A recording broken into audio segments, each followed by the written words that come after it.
जहाँ हवा में भक्ति घुली हो, जहाँ हर कदम पर इतिहास अपनी छाप छोड़ता हो और जहाँ हर मंदिर एक दास्तान सुनाता हुआ नजर आ जाए। उन्हीं दिव्य स्थलों में से एक है राधा गोपीनाथ मंदिर। वृंदावन की आध्यात्मिक परंपराओं का वो अद्भुत प्रतीक जिसने न सिर्फ भक्ति को जिया बल्कि सदियों के उतार चढ़ावों को भी मौन साक्षी की तरह देखा। केशी घाट के निकट यमुना तट पर लाल पत्थरों से बना ये प्राचीन मंदिर आज भी उसी गरिमा से खड़ा है जैसे इतिहास के किसी स्वर्ण पन्नों से निकलकर वर्तमान में आ गया हो। माना जाता है कि यहाँ विराजमान मूल गोपीनाथ विग्रह भगवान श्री कृष्ण के परपौत्र ब्रजनाथ ने देव शिल्पी विश्वकर्मा से बनवाए थे और ये प्रतिमा श्री कृष्ण के 100% समान मानी जाती है। यही कारण है कि भक्त यहाँ आकर विशेष आध्यात्मिक ऊर्जा का अनुभव करते हैं। मंदिर का मौजूदा स्वरूप वर्ष 1589 में कछवाहा सरदार रायसेन ने बनवाया था, लेकिन औरंगजेब के शासनकाल में इस मंदिर को तोपों से नष्ट करने का प्रयास भी हुआ था। इस आक्रमण से विग्रह की रक्षा के लिए ठाकुर गोपीनाथ को पहले कामवन और फिर जयपुर ले जाया गया, जहां आज भी राजसी विधि विधान के साथ उनकी पूजा होती है। कथा यही खत्म नहीं होती। गोड़िये संत परमानंद भट्टाचार्य को वंशीवट के पास यमुना तट पर दिव्य गोपीनाथ प्रतिमा प्राप्त हुई थी। उन्होंने ये विग्रह अपने शिष्य मधु पंडित को सौंपा, जिन्होंने वर्तमान मंदिर की नींव रखवाई और नियमित सेवा पूजा आरंभ की। बाद में 1821 में मंदिर के प्रतिभू विग्रह की स्थापना हुई और तब से यहाँ अखंड भक्ति की परंपरा लगातार प्रभावित हो रही है। भक्तों का विश्वास है कि गोपीनाथ जी की प्रतिमा मनोकामना पूर्ण करने वाली है। श्री कृष्ण मुरली बजाते हुए राधा रानी, अनंग मंजरी, ललिता और विशाखा के साथ विराजमान है। हर दिन हजारों श्रद्धालुओं को अपनी दिव्य उपस्थिति का अनुभव कराते हैं। कहा जाता है कि वृंदावन की महिमा का पूर्ण अनुभव तब तक नहीं होता जब तक एक बार राधा गोपीनाथ मंदिर के दर्शन न कर लिए जाएं। आस्था, इतिहास और आध्यात्मिक चेतना का ये संगम आज भी सहस्त्र बंदियों की भक्ति परंपरा को उसी पवित्रता और दिव्यता के साथ आगे बढ़ा रहा है। खैर, आप देखिए ये खास रिपोर्ट इंडिया डेली के संवाददाता प्रेम कौशिक की। वृंदावन मंदिरों का शहर जाना जाता है। यहाँ पर 5000 से ज्यादा मंदिर हैं, लेकिन वह मंदिर जो वृंदावन के सप्त देवालय हैं जिनसे वृंदावन जाना जाता है, उनमें से एक है गोपीनाथ देव मंदिर। ये गोपीनाथ जी जो मंदिर है, इसमें आक्रांताओं जो मुगल शासक काल में थे, औरंगजेब ने यहाँ पर भी हिंदुओं के मंदिरों को नष्ट करा। उसके बाद में यहाँ से श्री राधा गोपीनाथ जो मंदिर के भगवान है, वह आज के समय पे जयपुर में विराजमान है और वहां पर उनकी पूजा होती है। आइए हम पूरी कहानी जानते हैं यहाँ के जो सेवायत गोस्वामी हैं उनसे, और किस तरह की कहानी है, कब ये मंदिर बनाया गया था और इसके जो भगवान है किस तरह से यहाँ पे गए और क्या क्या यहाँ पे उन मुगल शासकों ने यहाँ पर नष्ट किया। गोस्वामी जी, इंडिया डेली में पहले आपका बहुत बहुत स्वागत है। आपका नाम जानेंगे? मेरा नाम महंत गोपीनाथ लाल देव गोस्वामी है। मैं वर्तमान में मंदिर का गद्दी नशीन महंत और सेवायत हूँ। जैसे गोपीनाथ जी का जो इतिहास है, उस इतिहास के बारे में जानेंगे। कितना गूढ़ इतिहास है इसका, क्या क्या रोचक कहानियां हैं इसकी? देखिए, मंदिर का इतिहास तो सीधा द्वापर युग से जुड़ा हुआ है। जैसे हम लोग जानते हैं कि भगवान कृष्ण के परपोते हुए वज्रनाभ जी, जो यदुवंश में अकेले बचे रहे, उनको माता उत्तरा ब्रज में ले आई थी सुरक्षा की दृष्टि से, और नंद गांव में नंद महल में रहने लगी। वहीं पर रहकर उन्होंने सबसे पहले एक ही गिरिराज शिला से उन्होंने भगवान कृष्ण के प्रथम स्वरूप बनाए, जो गोविंद गोपीनाथ मदन मोहन कहलाए। ये एक संग इसलिए नाम लिया जाता है क्योंकि एक ही ये गिरिराज शिला से बनाए गए थे। तो गोविंद जी का मुख, गोपीनाथ जी का वक्षस्थल, मदन मोहन जी की चरण। अब उनको वृंदावन शांडिल्य मुनि आदि लेके आते हैं और वृंदावन में 3 ऐसी जगहों पर स्थापित करते हैं जहाँ पर यमुना जी नहीं चढ़ती है। आज हम देख रहे हैं यमुना जी का प्रारूप बाढ़ में है, बाढ़ आती है पूरा वृंदावन डूब जाता है। शायद इसी यही स्थिति जो है पहले भी रही होगी।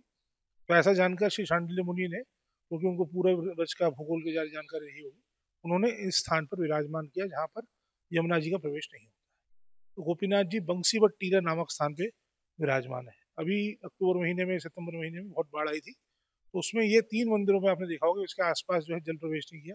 बाकी कात्यायनी मंदिर से लेकर जितने भी तमाम बड़े बड़े मंदिर हैं जिनकी प्राचीर काफी काफी सुदृढ़ है, उनमें भी चला गया। तो फिर कलिकाल आया, कलिकाल में लुप्त हुए। चैतन्य महाप्रभु का अवतार होता है, श्याम सुंदर गौर सुंदर के रूप में अवतार लेते हैं। वहीं से अपने पार्षदों को नवद्वीप से और बंग देश से वो भेजते हैं, वृंदावन जाइए और अमुक अमुक स्थान पर भजन करिए, और आपको पता लगेगा कि वास्तव में वृंदावन में क्या क्या सामर्थ्य भक्तियों के लिए छिपा हुआ है, उनको आप उजागर करिए।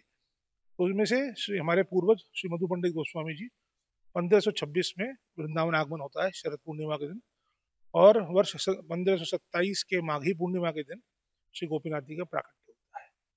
तो इसमें ऐसा होता है कि ठाकुर जी के दर्शन नहीं हो पा रहे हैं। श्री मधु पंडित जी विरह कातुर हो चुके हैं, अपने प्राणों को जमुना जी में देने जाते हैं, शरीर को देने जाते हैं। तभी ठाकुर जी आके उनको कंठ लगाते हैं और उनका मान रक्षा करते हुए अपना ही विग्रह स्वरूप उनको प्रदान करते हैं। तब से यहाँ पर ये मंदिर बाद में प्रतिष्ठित हुआ। ये मंदिर कंप्लीट हुआ करीब करीब 1559 के आसपास। इसको मधु पंडित जी की ही जो शिष्य थे राजा रायसेन जी, उन्होंने काबुल कंधार का युद्ध लड़ा, उससे जो उनको धन प्राप्ति हुई युद्ध से, उससे इस मंदिर का निर्माण। फिर अच्छे सेवा चलती रही, सब चीज अच्छा रहा, मुगल काल ठीक था। जब तक औरंगजेब काल में जब आक्रमण हुआ तो मंदिर इतना सुदृढ़ था कि मंदिर को औरंगजेब की सेना अपने बल से नहीं तोड़ पाई, अंतर्गत उनको तोप लानी पड़ी। तोप के प्रहार से मंदिर की शीर्ष भाग को उन्होंने क्षतिग्रस्त किया है। तो हमारे यहाँ एक बड़ी ही प्रचलित ये एक कथा हुई है कि ठाकुर जी वृंदावन से सीधे जयपुर चले गए। ऐसा नहीं हुआ।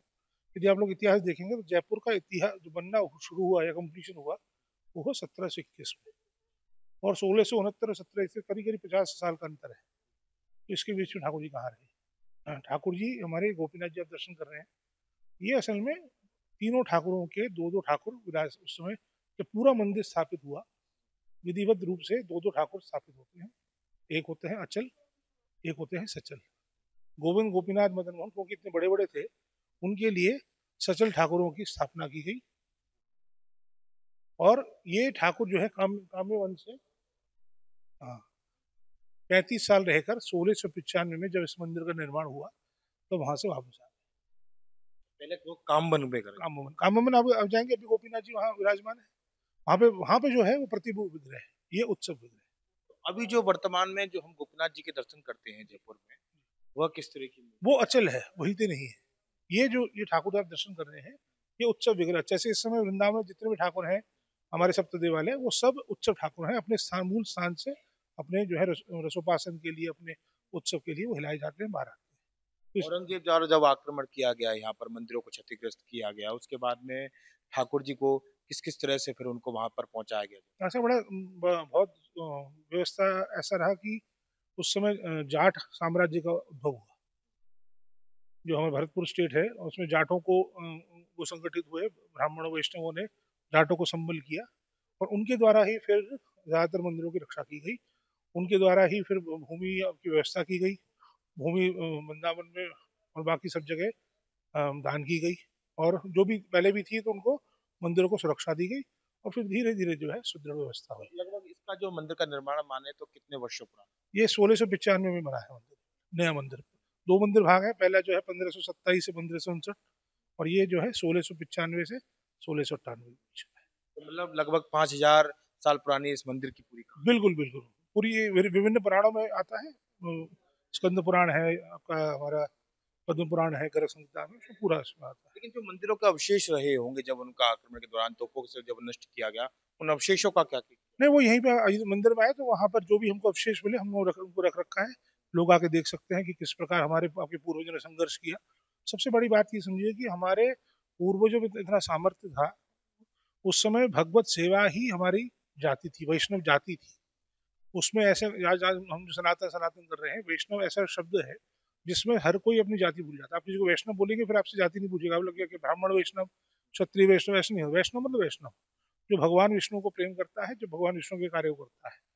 विद्यावान गुणियति चातुर राम काज करि विवाद। हनुमान जी सबसे परम वैष्णव है। हम सब उनके ही अनुयायी हैं। जैसे हनुमान जी ने हमको आचरण करके दिखाया है, उसी आचरण को हम लोग कर रहे हैं। तो इसीलिए वैष्णव जो है वो हमारी जो जाति है, हम लोग जाति के रूप से भले ही हम विप्र हो, परंतु भगवत सेवा में हम लोग उसको वैष्णव बोलना चाहते हैं। उसमें सब एक होकर श्री गोपीनाथ जी, गोविंद, मदन मोहन, दामोदर, राधारमण सबकी सेवा कर रहे हैं, और वही हमें करना भी चाहिए। बिल्कुल। और इस मंदिर का जैसे निर्माण हम देख रहे हैं, जो पत्थरों का जो है लाल उसमें रंग है, तो किस तरह के पत्थर हैं ये? ये हिंडौनी पत्थर बोला जाता है। ये करौली के पास एक जगह है हिंडौन, वो पत्थर वहां से आया है। क्योंकि जादौन जो है जो यदुवंशी थे उनके द्वारा क्योंकि राजपूतों के द्वारा बनाया गया, तो ये वही उसी उन्हीं खानों से ये पत्थर मंगाया गया और उन्हीं खानों से आज मंदिर के बना। समय पे ऐसे पत्थर मिलना और या नक्काशियां जो मंदिरों की देखी जा देखिए ये तो एक शिल्पकला या ये वैज्ञानिकता जो है लुप्त हो गई है, क्योंकि आज जो भी मंदिर बनाए जा रहे हैं वो वास्तु या के हिसाब से नहीं, वो विधि के हिसाब से बनाए जा रहे हैं, जो चमकदार देखने को अच्छे लगे। ये शास्त्रों तक मंदिर है। यहाँ पर जैसे मंदिर हम देखेंगे तो ये जो है विमान के इस पर बनाया गया है, और इसमें जो है खास बात यह है कि बाहर से आप ठाकुर जी मंदिर का ताला नहीं लगता है, इसमें ताला अंदर से लगता है। और आजकल जितने भी मंदिर आदि भी देख रहे हैं उनको बाहर से ताला लग गया है। रही। अभी जो दर्शन कर रहे हैं हम, ये कौन कौन से भगवान हैं? देखिए हमारे यहाँ सबसे विशेष है, बीच में श्री गोपीनाथ जी हैं। गोपीनाथ जी के हमारे यहाँ संपूर्ण जगत में राधा रानी भगवान के बाई ओर विराजती हैं। यहाँ थोड़ा विपरीत है, यहाँ दाहिनी ओर विराजती है। और राधा रानी के संग जो विराजती हैं ललिता सखी, और गोपीनाथ जी के संग विराजती हैं ये है रेवती जी, बलदाऊ जी की पत्नी रेवती जी का कलयुग अवतार चांदमा माता, जो नित्यानंद प्रभु की पत्नी बनी है। और इनके संग है विशाखा सती। तो बड़े छोटे स्वरूप में ठाकुर जी का दर्शन। ये उत्सव है ना, इसको आपको आपको हिलाना पड़ेगा। जो बड़े ठाकुर तो होते तो कहलाएंगे कैसे आप। शास्त्र में यह है कि 3.5 कोई भी शिला ठाकुर हो, शिला ध्यान रखिए, और वो 3.5 फुट या 1.5 बाहु से ऊपर हो तो आप उसको हिलाएंगे नहीं। उसके लिए आपको उत्सव विग्रह की स्थापना होगी। हमारे यहाँ मूलतः इस उत्तर भारत में जहाँ हम लोग रह रहे हैं, व्रत क्षेत्र में, ये युद्ध क्षेत्र है। यहाँ पर आपको ठाकुर जी या तो एकदम जैसे द्वारकाधीश देखेंगे आप, बाकी जो हमारे ठाकुर देखेंगे तो एकदम दीवार से सटे हुए हैं, आप उनको हिला नहीं सकते हैं। पर उनका स्वरूप भी बहुत बड़ा नहीं है। बाकी जितने भी हमारे स्वरूप हैं वो छोटे छोटे स्वरूप ही बनाए जाते हैं, या काष्ठ दारू ब्रह्म के रूप में आते हैं। क्योंकि इनको क्या होता था कि पहले जो आक्रमण होता था, ठाकुर जी को शयन करा के सुला दिया जाता था, संघर्ष किया जाता था, युद्ध लड़ा जाता था, फिर ठाकुर जी को जगा के फिर पूजा शुरू करी जाती मतलब जिस तरह से वृंदावन प्रेम और अध्यात्म की भूमि है, तो इसको युद्ध की भूमि भी इसको। थी। बिल्कुल युद्ध क्षेत्र है, ये शुरू से युद्ध क्षेत्र रहा है। युद्ध क्षेत्र के बीच में हमारे आपके पूर्वजों ने मंदिरों की स्थापना की है, धर्म स्थापना की है। ये तो कोई नई बात नहीं है, क्योंकि देखिए गीता भी युद्ध युद्ध में बोली गई है। तो संघर्ष तो हमारे अंदर चलता ही है, वो भैया बाह्य हो या अंतरी हो, संघर्ष तो चलता ही रहता है। बहुत बहुत धन्यवाद। और देखिए वाकई में इस मंदिर का इतिहास और इस मंदिर की कहानियां बहुत ही रोचक हैं। जिस तरह से ये आज भी हिंदू सनातन संस्कृति और वैष्णव परंपराओं का जीता जागता उदाहरण है। और वाकई में क्योंकि जिस तरह से भगवान की श्री कृष्ण की लीला स्थली है वृंदावन, और यहाँ के कण कणों में भगवान बसते हैं, तो वहीं अलग अलग कहानियां भी मंदिरों के माध्यम से यहाँ वृंदावन में बयां की जाती है। प्रेम कौशिक, इंडिया डेली, मथुरा, वृंदावन।